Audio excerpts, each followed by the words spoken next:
What is going on, everybody? Welcome back to Talk About Sports with Jake. Hope we're all doing well. A lot to cover today. A little bit of MLB free agency stuff. MLB free agency officially starts, I believe, today, actually, or maybe tonight. But a lot of options and things being exercised and declined, things of that nature. So Gerrit Cole has opted out of his deal with the New York Yankees. The Yankees may already make a decision on by the time you guys see this, because they have until, well, right when this video goes live for everyone tuning in. But as of, when you guys are probably seeing this, the Yankees have to, they can void the opt-out. They can do that by adding an extra year to the deal. He had 4 years and $144 million left on his contract. He had the ability to opt out, which he did. If the Yankees want to add an extra year and $36 million, he signed, obviously, the original contract was 9 years, $324 million. That's $36 million a year per year, every year for 9 years. So that would add an extra year. That would mean he would have 5 years and $180 million left on his deal. So he would just get an extra year. So the entire year of the contract, if you include the years that already happened, would be 10 years, and then you do the math. What was that, 360? Yeah, 10 years, $360 million will be the total if you include the 5 years he's already been with the New York Yankees. So Cole probably either wanted, maybe he knew that the Yankees would have to do that, so he would get an extra year, make an extra $36 million, or maybe he wanted to retool the contract. Maybe he wanted even more money on a per year basis. Maybe he wanted to leave. Maybe go somewhere else. Maybe on a shorter deal, but a higher salary. Maybe a 2 or 3 year deal, more close to the $40 million. Right now he's making $36 per year. But very interesting. He's obviously one of the best pitchers in the league. He didn't have his best year. He was hurt to start the year, missed the first 2 months or so. Came back in June, started slow, but then finished really well. Up and down the playoffs. His first start against Kansas City, he did not pitch well. Got removed in the third inning of that first playoff game against Kansas City. His next two were great, but obviously in Game 5 of the World Series, after cruising through the first 4 innings, obviously ran into trouble in Game 5. Guys made some mistakes behind him, and then he makes a defensive mistake of his own, and then kind of unraveled from there. But then they give him another inning after that, so up and down start in Game 5. Overall was good in the playoffs. His numbers this year, he had a 3.4 ERA this year in 17 starts. This was coming off the year before he was the Cy Young in the American League. He had 2.6 ERA when he went 15-4. He's obviously always been one of the best pitchers in the league. He has been for a while. He had some very good years in Pittsburgh. Ever since he got to Houston in 2018, he has completely taken off and been top at least 3 to 5 pitcher in the league for the most part. For the last 5, 6, 7 years between Houston and the New York Yankees, I was with the Yankees the last 5 seasons. So if he's a free agent, he will definitely be the top starting pitcher available. I would probably say, obviously Corbin Burnes is also right there, but I would say he's the top starting pitcher available. Probably the second best free agent available in all baseball besides Juan Soto. So that's a big name. Yankees have a big decision to make on that today. I actually just received word that Texas Rangers starter Nathan Eovaldi just declined his option as well. So he's become a really good star for them over the last bunch of years. Obviously, was a big part of their World Series team in 2023. Texas definitely wants to bring him back, but that's broke that he's also opting out of his deal. Jock Peterson opted out of his contract. He had the ability to do that. He had a very good year with the Arizona Diamondbacks this year. He hit 275, 24 home runs. 23 home runs, 64 RBIs, 393 on base, 515 slugging, 908 OPS. He's a very good left-handed option for a platoon. He can't really hit lefties, but he kills righties. You saw his numbers here. He's been around for a long time. A veteran, now 32 years old, going to be 33. So it'll be his age 33 season. He's been around a while. He won a World Series in the 2020 season with the Dodgers. Whether you want to count that or not, obviously. But he does have a lot of playoff experience, a lot of championship experience. He also got a ring with the Braves in 2021. He was a guy that they got up a trade deadline, so a lot of playoff experience, 2 World Series rings. He kills righties, and it's a nice vet to have in the locker room. So he had a very good year this year in Arizona. So I'm sure he will be, teams looking for another outfield bat. He could be an option for a lot of teams. Cody Bellinger opted in to the last year of his contract with the Chicago Cubs. He will earn $27 million. this year in 2025 with the Cubs. After a few really bad years with the Dodgers after winning MVP, injuries were kind of part of that as well. Had a surgery year in 2023 with the Cubs. Took a while to get that contract done, but he ends up signing Scott Boras screwed him. He ends up signing a 3-year deal with the ability to opt out after the year. But not quite as efficient this year. Wasn't bad, but not near the year he had the year before, and he was an all-star caliber player. So he decided to opt in. Because he didn't think he'd be able to get more than $27 million on the open market for, 3-year deal or more. And I kind of blame him. He didn't have his best year. So he opts into his contract. And Robbie Ray opts in for the San Francisco Giants. Not a surprise. He was coming off Tommy John this year. Only made 7 starts. Had a 4.7 ERA in those 7 starts. He's got a more Cy Young in 2021 with Toronto. Was in Seattle after that. Had a good, not great year in 2022 with Seattle. 3.7 ERA. 2023 had Tommy John in April. And then he ended up, before the season, Seattle trades him to the San Francisco Giants. And then he coming off Tommy John, didn't pitch a lot. But when healthy, he's a guy, look, he walks a lot of guys, but he also throws really hard and will strike out a lot of guys. Got really good stuff. He's a former Cy Young Award winner. When he's got, guys behind him that can make the plays, he's been a very good pitcher for the most part for a while. He'll be a nice addition full-time to the San Francisco Giants rotation if he's healthy next year, if I had to guess. Also, so the Kansas City Royals re-signed Michael Wacha, 3 years, $51 million. Wacha came up in St. Louis, always had a talent, but was never able to stay healthy. Spent the year with the Mets in the pandemic year, but has really come into his own the last couple of years. Was in Boston, and this past year was in Kansas City. Finally stayed mostly healthy this year, had a really good year. He's finally become the pitchers that the Cardinals wanted him to be all those years ago, and the Royals brought him back. Kansas got a really good rotation. They had a couple of bats. That could be a dangerous team next year. And remember, they already made the playoffs and won a playoff series against the Baltimore Orioles on the road. And then this was interesting. Well, first off, let's do the West River 2 news. Mets decline. Phil Maton's team option is going to be worth $7.75 million. He'll be a free agent. He'll get a $250,000 buyout. If they're getting him from I forgot from where, maybe Tampa or somewhere.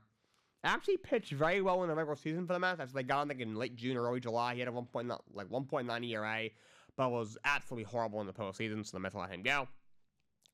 The Milwaukee Brewers, though, they have declined the $10.5 million option on All-Star closer Devin Williams. Yes, he up the game-winning home run in the top of the ninth inning to Alonso in the wildcard round, but had a spectacular year. Has been one of the best relievers in baseball for quite a while, the last few years now. He still has another year of arbitration, so he's not a free agent.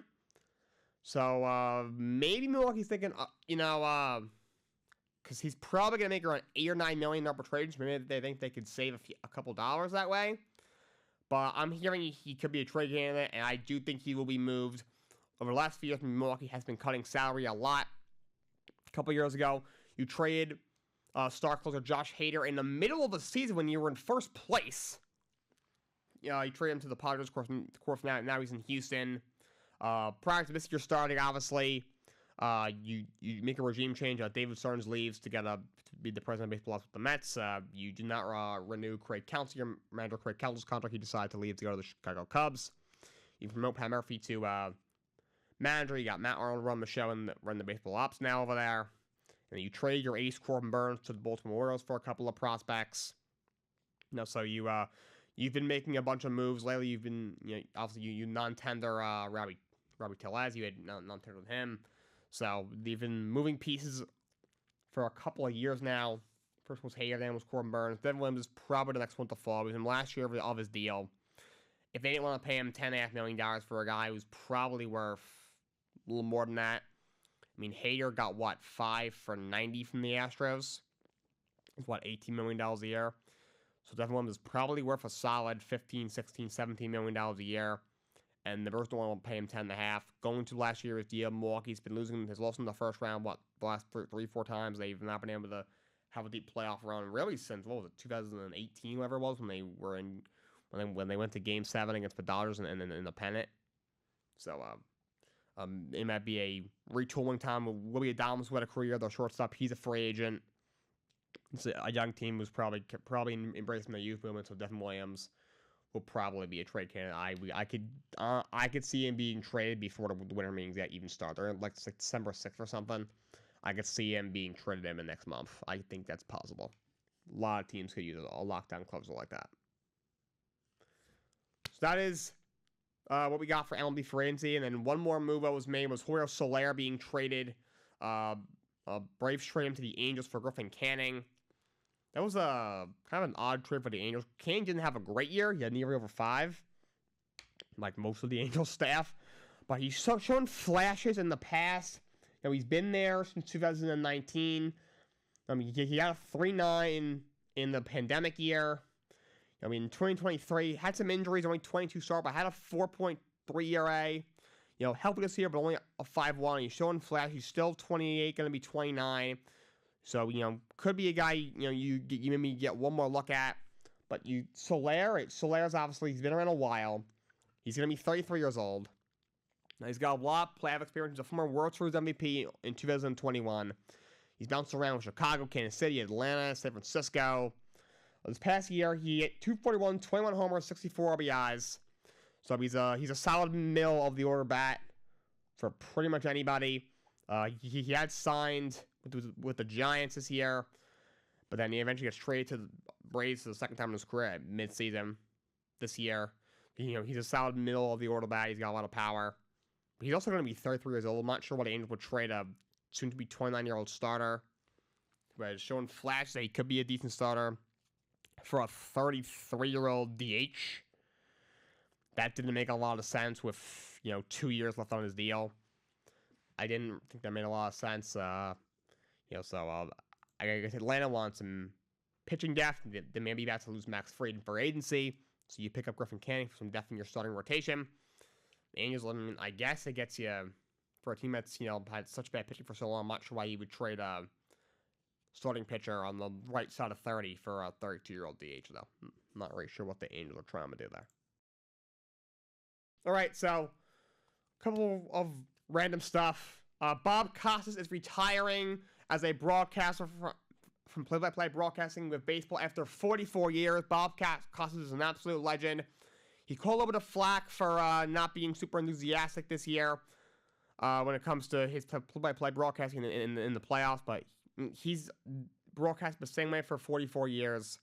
I do think when it comes to studio analyst, when it comes to Major League Baseball, no one is better. He is one of the greatest interviewers of all time. He is the standard when it comes to interviewers in not only professional baseball, but in professional sports. But I think it was time for him to step away from play-by-play broadcasting. You know, there's a reason guys like him, you know, on the NFL side, Al Michaels has gotten some flack since he went to Amazon. You know, like, these guys are legends, and they broadcast in the same way they have, you know, 30, 40 years ago. But, you know, times are changing, but he's an absolute legend. I do think he's still going to do stuff like in the studio. I'm sure we'll still see him doing interviews, but he's no longer going to be doing play-by-play broadcasting to Bob Costas. So congratulations to a legend, Bob Costas. And also the San Francisco Giants promote Vice President of Pro Scouting Zach Minasian to GM. So they have found their new general manager. All right, so NBA obviously started about 2 weeks ago. Pacers have another injury. Isaiah Jackson is out for the year for torn Achilles. So both the Pacers backup centers are now out for the year of torn Achilles. About a week and a half ago, James Wiseman, they brought in to be a backup center towards Achilles. Thinking like one of the first games of the year. Might have been the first game of the year.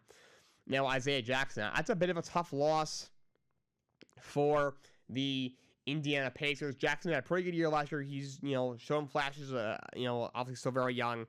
He could be a solid big in this league. Last year in his third year in the league, 58 games, he averaged 6 points a game and 4 rebounds, shot 66% from the field, which was a career high for him. His points and rebounds were down slightly, but his field goal percentage was up significantly. He showed the ability to at least be a solid backup center in his league. And, you know, he was also a pretty good start this year. He was shooting almost 61% from the field, averaging 7 points and 5 rebounds to the first 5 games, but he's now out for the year. So we'll see what Indiana does. Obviously, he's still got Miles Turner over there. At the 4, Pascal Siakam's obviously there, but they're lacking a little depth behind Miles Turner at the 5. So we'll see if they end up making a move, whether it's now or a little bit closer to the trade deadline. All right, let's talk some football. Let's talk some college football. First off, let's go with that. Recap Week 10 of college football. Number 15, Boise State beat San Diego State 56-24. Another big game from Mash and Genti, 149 9 yards and 2 scores. He's my Heisman. The dude is just insane. Number 1, Oregon beats Michigan 30-17. Michigan is not the same team as here. Dylan Gabriel, another strong game, 284 yards. 294 yards and a touchdown for him. Then you have number 2, Georgia gets past Florida 34-20. I think it was close for a while. Florida was actually winning 13-6 at the half. But Georgia pulls win in the second half. They've done a lot the last couple of years. They start off really slow. When games are only up like a touchdown, they'll be down a touchdown or 10 points at the half. Can't get anything going offensively. Then they take off in the second half. Very weird. But they gave it done. Carson Beck goes for 309 and 2 scores. Number 4, Ohio State beats number 3, Penn State 20-13. Will Howard goes for 182 and two touchdowns. Only blemish was that fumble at the back of the end zone. Middle of the game. Holy heck. Penn State. They need to fire James Franklin. I'm going to say it. They need to fire James Franklin. He's been there, 13, 14 years now, over a decade. His record in big games is just so bad. It's almost unbelievable that he's been there that long. Like, it's incredibly bad. People act as if this guy's like he's like what Jim Harbaugh was to Michigan. Not even remotely close. Jim Harbaugh had that team in the top 5 in the college football playoff every year. Won a national championship last year, of course, before he went back to the NFL. Franklin is not doing that. He hasn't beat Ohio State in like 6 years. He's got like 1 winning with the top 5 team. He cannot beat big teams every year. Those were saying they need to move on. It's time. It is simply time. Ohio State picks up the win. Number 5, Miami beats Duke 53-31. K. Moore for 400 yards now and 5 touchdowns. Miami continues to stack wins. Number 7, Tennessee over Kentucky 28-18. The game went about as I expect. Kentucky hung around for most of the game, but Tennessee pulls it out. South Carolina for huge upset over number 10 Texas A&M 44-20. Sellers was for 244 and 2 touchdowns. Big game for him. That's a huge upset for the Gamecocks over the 10th ranked Aggies. So big win for the Gamecocks in that big upset. Another big upset. Texas Tech beat number 11 Iowa State 23-22. So another top 12 team goes down, and this time Texas Tech, the Red Raiders, pick up the upset victory. And then another upset for a top 12 team. Louisville beats number 11. Them Iowa State were technically like both, considered like the co-11 seeds. 33-21. This was kind of bound to happen. Clemson, I know they had won 16 in a row since that tough loss in the first game of the year, but Dabo doesn't use the transfer portal. He doesn't like NIL. They're going to be eventually get overmatched. So big win there for Louisville over the Clemson Tigers. Number 13, Indiana beats Michigan State 47-10. Indiana, they have looked really good. They're 9-0. They have a real good shot getting into this playoff. They've had a phenomenal year. Obviously not known as a football school, but they've been really good this year. Houston was a big upset over number 17, Kansas State 24-19. So the Cougars with a big upset. Obviously not a football program, but big win for Houston over K-State. Number 20, SMU with a small upset over 18 Pitt, 45-28. SMU's had a really good year as well. They're looking very strong right now. They might get into the playoff. Who knew that was going to happen? SMU. You have all these ACC teams were bitching about they shouldn't be in, and Florida State, Clemson. SMU's better than both of them. Number 19, Ole Miss beats Arkansas 63-31. Jackson Dart was 515 yards and 6 touchdowns. He's played really well this year.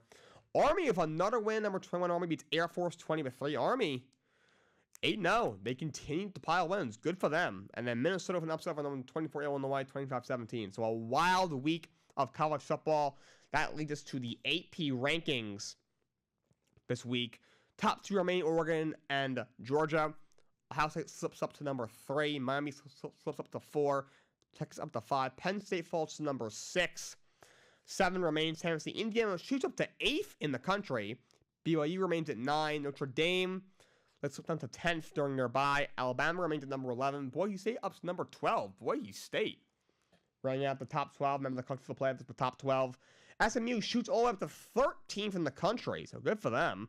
At 14th is LSU. They move up a couple spots. A&M drops down to 15th, almost up to 16th. Iowa State plummets to 16th in the country.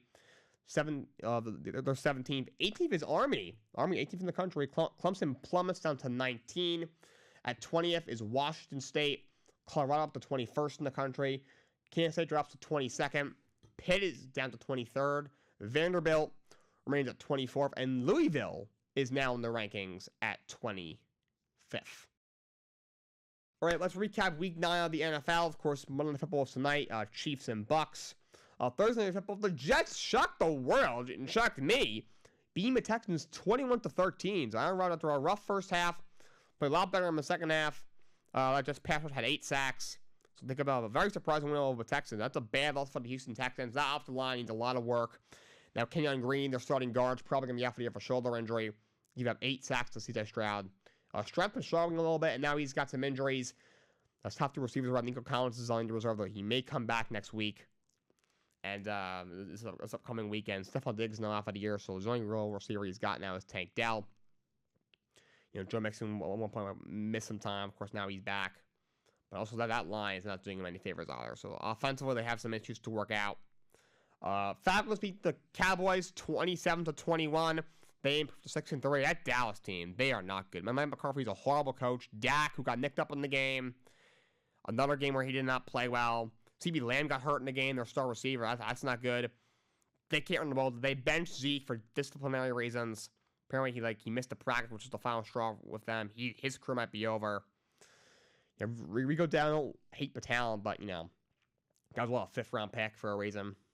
That defense can't stop him. That team is not very good. They might need to sell up a trade line because they're not going anywhere. McCarthy is going to get fired.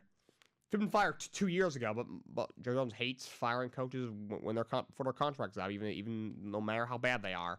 So Atlanta picked up the win, but Dallas at 3-5. Things looking really bleak for the Dallas Cowboys. But it brings joy to my soul because, like every other human who's not from Dallas, I hate the Cowboys. How about them Cowboys? Ravens over the Broncos, 41-10. So a big win for the Ravens. If they lost that, we would have had to have a serious conversation. Denver Broncos, they have gotten to 5-3 this year, but kind of an easy schedule. Very surprising. They've been a little better than expected. Bo Nix has played pretty well and didn't play horrible in this game. But, they were just kind of overmatched. Big win for the Ravens. They get to 6-3. Bills over the Dolphins, 30-27. Tyler Bass, game-winning 61-yard field goal for Tyler Bass. So a big game-winning kick from him. Now, that last drive was tied. Allen threw a deep pass with, inside the final minute, about 45 seconds left. And Jordan Poyer for a really bad passing interference penalty there. You can't do that. You're double covering. Who is it? Keon Coleman, whoever it is. Just break it up. Keep him out of field goal range, go to overtime, and you commit a penalty. Obviously, look, Tyler Bass made a 61-yarder. That's crazy. That's a super long kick, but, if you don't commit that penalty, I doubt he's in that position. So, again, Dolphins are 2-6. I don't care about the injuries to the quarterback. Mike McDaniel has to go. He's not a good head coach. I don't get the people who defend him. The dude's got no strategy. He's a great offensive mind. I take him as an offensive coordinator any day, but dude's just not a coach. No strategy. They say, he's great with managing the run game. What are you talking about? This team is not has not been an efficient team on the ground at all, for the most part, since he took over. At least not this year. Maybe last year they had, Raheem Mostert led the week in touchdowns, and H.M. when healthy had some big plays, but they have not run the ball well this year. I understand, Tua's hurt. You got freaking, the makeshift quarterback room. You went with, freaking Tim Boyle and Skylar Thompson for a week. Then you went to Tyler Huntley. You have two great backs. You have Raheem Mostert, the guy who's been in your system for years. Was an All-Pro last year. Devon A-Chain was one of the biggest big play threats in the league. And you got two of the fast receivers in the league in Tyreek Hill and Jalen Waddle. And you decide, you would think, let's pound the rock, set play action, make it more difficult for defenses to, with Hill Waddle, let them get separation. Nope, we're going to do none of that. I don't get it. He needs to go. The Dolphins suck. They have wasted a very talented team yet again. Panthers beat the Saints 23-22, get their second win of the year. The Saints have fired Dennis Allen, the head coach, to thank the Lord. He was probably the worst head coach in the NFL currently at the time. Dennis Allen is gone. Thank goodness. That Saints team, yikes. I might do an episode this week just about New Orleans Saints, because that team is brutal. They're old. They're not that good, but you're in a bad enough division to where you're going to win too many games, so you can't get a top 5 pick. They're in cap hell. Just that team is so bad. Coaching is so bad. You lost to the freaking Panthers. I don't understand. They are just absolutely brutal. The team that Mickey Loomis has put out there is just disgusting. He's going to get fired next. I'd be shocked if he's not fired like the day after the season, if he even lasts the season. Carolina picks up the win. Cameron Jordan had to tweet out like an apology to the fans. That's how bad that was. Bengals pick up one over the Raiders. Well, thank God, their season would have been over. 41-24. Big win for them Raiders. Good Lord. And the Raiders made some coaching changes as well. They fired the offensive coordinator. Luke Getsy also took the quarterback coach and the offensive line coach. I'm starting to have some doubts about Antonio Pierce. Look, I wasn't as high on him, when he got the full-time job. I was happy that he did, and that was, I do think, the right choice at the time. When it comes to, the interim coach getting full-time jobs, they usually don't. Usually a coach when gets fired mid-season. Usually it happens, last couple games of the year, it was, you're going to have him, but the players were just so tired of him to, just get anybody else in here now. And, the GM was like, you know what? You guys are right.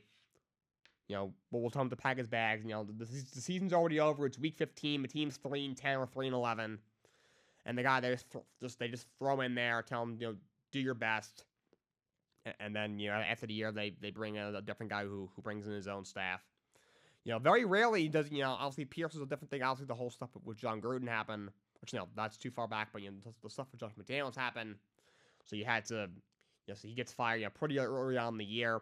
So, Pierce had, basically the entire back half of the season, and a team that was completely lost, almost made the playoffs, completely changed the culture to the point where, half their team was going to request a trade if he can keep the job full time.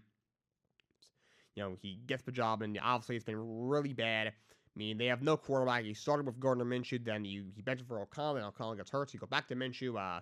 He gets benched for freaking Desmond Ridder in this game, crying out loud. But that team is so bad. They can't run the ball. Zamir White hasn't been very good. Madison isn't great. That line is terrible. Defensively, outside of Max Crosby, there isn't a whole lot to like. The team is just absolutely brutal. Pierce to me, he's not the best X's and O's guy, but he's a really good motivator to me. But does it work as a head coach? I'm not sure. But they made a lot of changes to their offensive staff. Raiders pick up the win. They get the Bengals pick up a win. They get to 4-5. Chargers over the Browns, 27-10. Jameis Winston's not the same energy in this game. That Chargers defense is absolutely phenomenal. They are the best in the league when it comes to a points per game basis. They have been great. Jim Harbaugh continues his quick turnaround over there. They are playing well. They're 5-3. Brandon 2-7.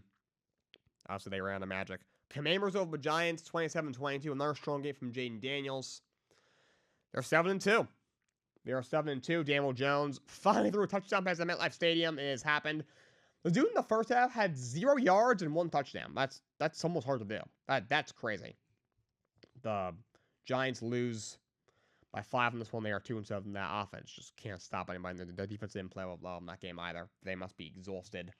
Titans over the Patriots 20-17 overtime. Drake May, what a play at the end of that game.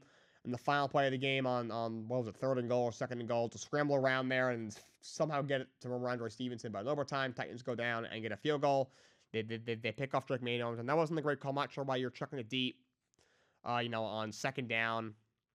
Obviously, you only had a few minutes left. You need to get at least 3 to tie it. Force a tie. You need a touchdown to win the game, or you lose. So you're kind of going a little bit of hero mode. I get it, but not sure if that was the right call. But Drake May overall, besides if he did get stripped second, besides that overall, I thought played serviceably well. Obviously, he's only played his 3rd or 4th career game, so he's got a bright future. But Titans pick up a win in the battle of 2 very bad teams. They get to 2-6. Patriots fall to 2-7. Cardinals beat the Bears 29-9. Arizona's now 5-4. Matt Eberflus, he has got to go. I was honestly hoping for their sake that by the time I did the show today, he did not have a job, and I could get that to you guys. I don't know why he is still employed. That guy is absolutely dreadful. The coordinator, Shane Waldron, is absolutely dreadful. I don't understand. The Bears are such a bad organization. They get the 4-4. I told you before the season that they're not going to be very good. Everyone's oh, they're going to win 11 games, make the playoffs. No, they're not. The coaching there, I said the coaching there was top of the fact. I do not believe in Caleb Williams like other people do. The coaching there is horrible. The line there isn't very good. You know, I wasn't sold on this defense. Obviously, they've been a lot better than expected, but the offense has just been brutal for the most part. They're 4-4. They lose, obviously, and they lose to the Commanders the way they did the week before. Now getting blown up by Arizona. The Bears might be cooked. Arizona, they've been playing some good football lately. 5-4. 5-4. Technically, I think they're in first place in their division. So kudos to them. Eagles over Jaguars 28-23. Eagles to me are frauds. They played a little better. Saquon, that move with the backward hurl, that was crazy. Can't believe the Giants saw that guy and said, yeah, we shouldn't pay him. Meanwhile, they pay Daniel Jones every penny he wanted. I will never understand that for as long as I live. But Eagles pick up the win. AJ Brown hurt his knee in the game, but should be fine. Lions over the Packers, 24-14. The Lions might be the best team in the league. They are definitely the best team in the NFC, and might be the best team in the league. Jared Goff has played really well. They have the best running game in the league to me. Jameer Gibbs and Dave Montgomery are just perfect together. They want to call each other like Sonic and I think Knuckles. He's another like Sonic, the game turned movie characters. And it works because, oh my God, those two guys are phenomenal together. Amon-Ra, Laporte, obviously, you get Jameson back to this week after his suspension's over. That defense has held together even without Aiden Hutchinson. So, and Jordan Love did not play well. Another really bad turnover. I told you guys, he's overrated. They overpay him in the offseason. He's a decent quarterback, but not a great quarterback. He just not. Packers drop 6-3. Rams of the Seahawks 26-20 in overtime. Gio Tajay sent the force overtime, but Demarcus Robinson with a highlight reel catch to seal for the Rams in overtime. Rams now on 4-4. They've gotten healthy and they've gotten them put their season back together. Seattle 4-5. They've lost 5 of the last 6. They continue to struggle. Vikings over the Colts on Southern Football 21-13. That was a wacky game. Not super exciting. Sam Darnold really struggled. He had a couple of bad turnovers. Flacco didn't look great either in that game for Indianapolis. He's still started going forward. Because Anthony Richardson is freaking tapping out of games. Like, what are you doing? But Vikings pick up the win in that one, 21-13. They get to 6-2, step up 2-game skid. Colts up to 4-5. All right. That's what we got for you guys today. Until next time, so long. Have a great day.